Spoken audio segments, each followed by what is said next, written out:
We're going to connect a form of digital, or really analog output.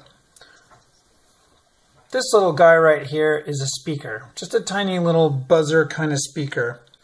And we can use one of Arduino's analog outputs to connect this so that we can make sound. So I'm going to connect this between columns 15 and 17 here on the bottom half of our breadboard. We can get that in there. And then to either side, it doesn't really matter which side, pick side 17. I'm going to connect one end of this little speaker to ground. And then with the other side,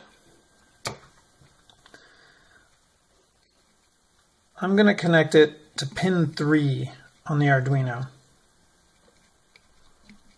Now, one of the things you might notice about pin 3 on the Arduino is it has a little tilde next to it.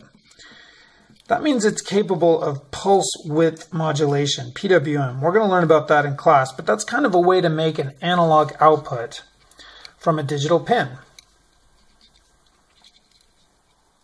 Okay, and just like that, our circuit now has a speaker.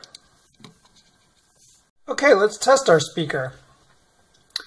The program that I gave you already has sound in it, so all we got to do is plug in the Arduino. And right away you heard a little beep.